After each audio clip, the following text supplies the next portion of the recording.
ಉಳ್ಳಾಲದ ಸೋಮೇಶ್ವರ ದೇವಸ್ಥಾನದ ಬ್ರಹ್ಮಕಲಶೋತ್ಸವ ಸಂಭ್ರಮಾಚರಣೆಯಲ್ಲಿ ಕರೋನಾ ಮಾರ್ಗಸೂಚಿಗಳನ್ನು ಉಲ್ಲಂಘಿಸಿ ಮಾಸ್ಕ್ ಧರಿಸದೆ ಜನರು ಗುಂಪಾಗಿ ಸೇರಿದ ಘಟನೆ ನಡೆದಿತ್ತು. ಈ ಬಗ್ಗೆ ದೂರು ಸ್ವೀಕರಿಸಿದ ನಂತರ ಸಹಾಯಕ ಆಯುಕ್ತ ಮದನ್ ಮೋಹನ್ ದೇವಾಲಯದ ಆವರಣದ ಮೇಲೆ ದಾಳಿ ನಡೆಸಿ ನೆರೆದಿದ್ದ ಜನರನ್ನು ವಾಪಸ್ ಕಳುಹಿಸಿದ್ದಾರೆ.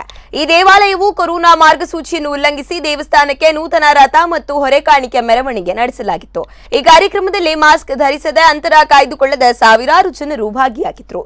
ಈ ಆರೋಪದ ಮೇರೆಗೆ ಮುನ್ನೆಚ್ಚರಿಕೆಯಾಗಿ 3 ದಿನಗಳ ಹಿಂದೆಯೇ ಮಂಗಳೂರು ತಹಶೀಲ್ದಾರ್ ದೇವಸ್ಥಾನಕ್ಕೆ ನೋಟಿಸ್ ನೀಡಿದ್ದರು.